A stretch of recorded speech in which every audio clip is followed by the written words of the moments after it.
Every day, something dramatic happens in the Caribbean that affects our lives. We'll give you the details. We'll give you the facts on Caribbean Perspective with Eddie Frederick. Here's Eddie Frederick. Welcome to Caribbean Perspective. So glad you can join us. The story that dominates in today's edition for Wednesday, 6th August 2025, and brought to you in association with our friends at Antillean Group. More Americans seek Caribbean golden passports amid political and economic uncertainty. Details after this important message. Believe in our strength, we'll stand by you. Protection from all, perils big and small. Reassurance we give, it's so glad to see. Peace of mind, that's our service guarantee.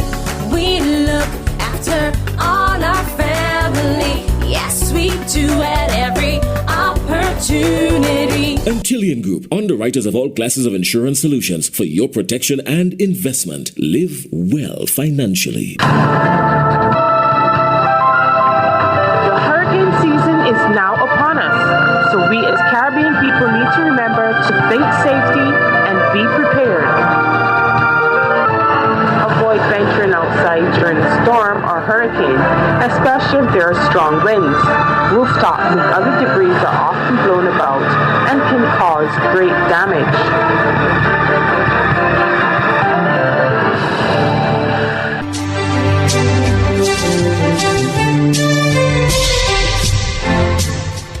Welcome back. A growing number of Americans are buying Caribbean golden passports, which grant dual citizenship through investment programs starting at US $100,000. Consultants say demand is being driven by anxiety over US politics and global instability.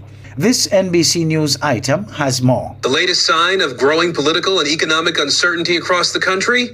More and more Americans are trading concrete for sand with the Golden Passport, otherwise known as the Citizenship by Investment Program. 5 Caribbean countries are offering it for as low as $100,000. The program basically grants people dual citizenship in exchange for an investment in the country in the form of a donation or real estate. One Antigua-based luxury realtor says Americans have become her primary client. It's incredible. 99% of my buyers are from the USA, and inquiries are coming in, daily, multiple inquiries looking for that citizenship program. Another migration consultancy group seeing Americans ask about golden passports more than ever before, with inquiries up 182% in the first quarter of this year compared to the same time last year, especially in the Caribbean. Not necessarily for an immediate relocation, but they're looking for a plan B in the event they need to use it or in the event there's better pastures for their family. And the majority of Henley and Partners American clients say anxiety over U.S. politics and global wars is driving them to look elsewhere. Now it's being used as an insurance instrument or a hedge against geopolitical risk. More Americans are obtaining these residencies and citizenships in the event of a future event or a future change of laws or future political shift. The trend not brand new, with American inquiries to the firm rising by more than 500% between 2019 and 2023. The pandemic travel restrictions giving a boost to the industry. They just want a safe place to come if borders close. Our government did a great job allowing people to come and visit Antigua. So people that were locked down could have used their Antiguan passport and come and had a really nice time. Now taking off even more. Advocates for the Golden Passport say it's more than an island getaway from political panic. They point to tax benefits and some visa-free travel options at a time when the power the U.S. passport has to get you into another country without a visa is shrinking. So why would Caribbean islands even do this? In short, money. The programs fund things like infrastructure, education, and disaster preparedness. In Grenada, for example, revenue from the Citizenship by Investment program made up over a quarter of the island's GDP in 2023. And it's not just the Caribbean. European countries like Portugal and Spain offering long-term visas in exchange for investments, a practice increasingly controversial in Europe as housing costs surge and concerns about money laundering take center stage. But President Trump has floated a similar idea in the U.S., a gold card, like a green card, but with a $5 million price tag for those hoping to spend their way into the States. So far, the program facing legal hurdles and limited interest. But back in the Caribbean, the programs seem to be attracting Americans who feel anxious about the country's future, offering them a golden opportunity for a golden sunset. Aaron Gilchrist, NBC News. In other news, more guns have been removed from the streets by lawmen so far this year than during the same period last year. That's word from Police Commissioner Richard Boyce as he briefed the media on crop-over security plans in Barbados. He credited targeted patrols and intelligence gathering for the increase in seizures. 41 weapons this year and 35 when you compare to last year. So we are above last year's seizure. In terms of ammunition, this year we seized 479 rounds of ammunition and 431 last year. So in both categories, we are above last year's figure. Well, the high-powered weapons are what we call AR-15, which a weapon which is more suited to battlefields, military weapons or battlefield weapons.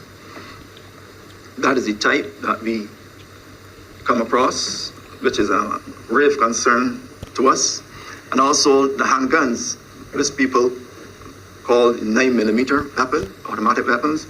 But whether rifle or small weapons, they're still deadly weapons, so we still have to be mindful of that. The United Nations says human rights situation in Haiti is extremely worrying. From October 2024 to June 2025, more than 4,800 people across Haiti were killed by gang violence. Hundreds more have been injured, kidnapped, raped and trafficked, according to the United Nations. More in this Africa News item. Killings, kidnappings and sexual violence. The UN says there's been no let-up in gang attacks in Haiti, with over 1,000 killed in just 2 months. Between April and June, at least 1,520 people were killed and 609 injured in armed violence, primarily in the Port-au-Prince metropolitan area, followed by the Artibonite and Centre departments. From October 2024 to June 2025, more than 4,800 people across Haiti were killed by gang violence. More than 1 million people have also been displaced. The report says that criminal groups have expanded and intensified their attacks outside of Port-au-Prince, particularly in the Centre department and Basse Artibonite. Abuses by criminal groups accounted for more than 24% of the people killed or injured during the reporting period. Gang members continue to resort to murders, gang rapes, and kidnappings to maintain their control over populations living in areas under their influence. Cases of sexual slavery, sexual exploitation, and child trafficking and exploitation were also documented. A majority of the deaths and injuries documented happened during operations by security forces against criminal groups.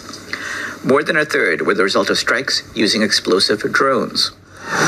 Haiti's security situation has deteriorated since the assassination of its last president, Jovenel Moïse, at his private residence in July 2021. The Bahamas' Prime Minister Philip Davis gave an update on the Immigration Task Force report on Wednesday last. Prime Minister Davis confirming today that he has yet to receive a completed report from the body tasked with conducting a comprehensive review of operating practices at the Department of Immigration. The Immigration Commission was formed in late 2023 in response to a number of challenges and missteps at the department. Address that by doing a widespread promotional exercise in the department because for many years a number of persons had not been promoted or otherwise compensated for what they believed they were doing. And in addition, we have set in place a succession planning to ensure that there's upward mobility of those immigration officers that show promise and who can take the leadership role as the years evolve.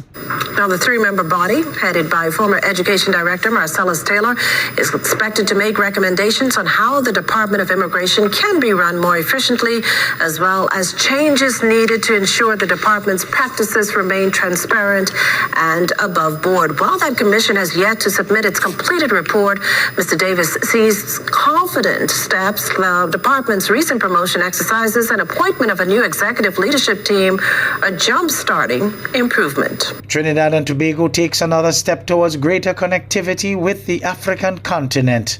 More in this TTT News item with Terry and Brown Campbell. As he addressed the opening ceremony of the 23rd Annual Transatlantic Trade and Investment Symposium, Minister of Trade, Investment and Tourism, Satyakama Maharaj, said he took an expensive trip with almost 2 days of travel to get to one of the African countries.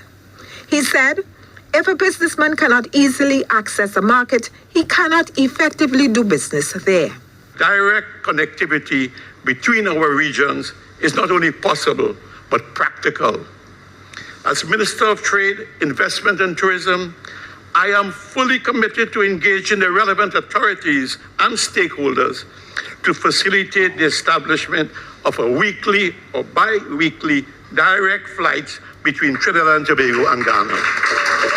The minister noted that when the Prime Minister of India recently visited Trinidad and Tobago, his direct flight only took about 7.5 hours. These flights would unlock a new frontier of opportunity for our exporters, lower entry costs for investors, and strengthen the people-to-people ties that form the foundation of lasting partnerships between our nations. Sierra Leone's consulate to the Caribbean, Dr. Rosalia Hamilton, highlighted the significant investment opportunities in Africa. Their access to other markets, that's also significant given the position of Sierra Leone. The Mana River Union has a population of 54 million people, GDP of about $96 billion. ECOWAS, 490 million people, GDP of $683 billion. And of course, there's the African Continental Free Trade Area, a population of 1.5 billion, GDP of 3.4 trillion. The theme of the annual symposium is creating opportunities for economic diversification and resilience through expansion of trade and investment in West Africa. Terry Ann Brown Campbell, TTT News. Over in St. Lucia, Her Excellency Elmer Jean Isaac, a towering figure in St. Lucian and Caribbean diplomacy, has died, leaving a legacy of principled leadership, regional advocacy, and decades of distinguished service on the international stage. Joachim de Plessis of HTS News Force reports. The government of St. Lucia is mourning the loss of its ambassador to CARICOM and the Organization of Eastern Caribbean States, Her Excellency Elmer Jean Isaac, who has passed away. Ambassador Isaac, a veteran public servant and seasoned diplomat, played a pivotal role in representing St. Lucia on the regional stage.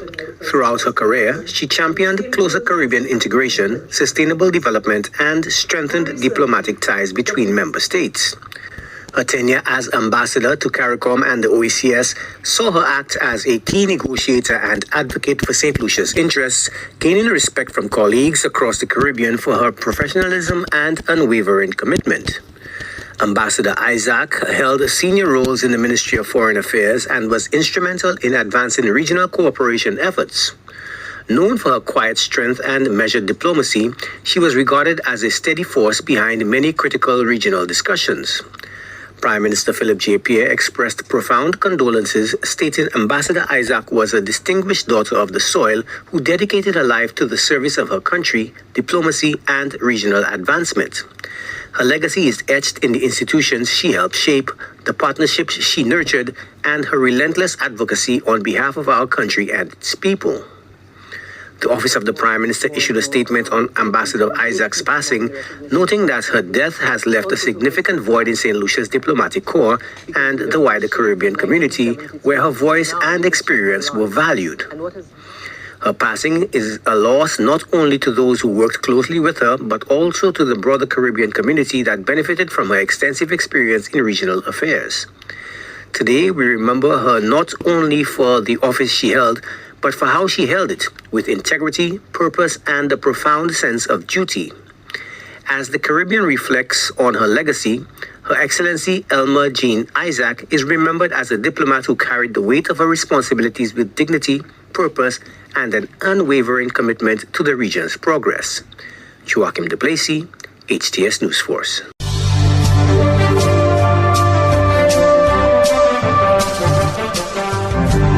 I am Eddie Frederick. This has been Caribbean Perspective, a whole new approach to highlighting developments in the Caribbean. In the meantime, please follow us on Facebook and subscribe to our YouTube channel for daily regional news and more, in association with our friends at Antillian Group. Believe in our strength, we'll stand by you. Protection from all perils, big and small. Reassurance we give, it's so clear to see. Peace of mind, that's a service guarantee. We look after all our family. Yes, we do at every opportunity. Antillian Group, underwriters of all classes of insurance solutions for your protection and investment. Live well financially.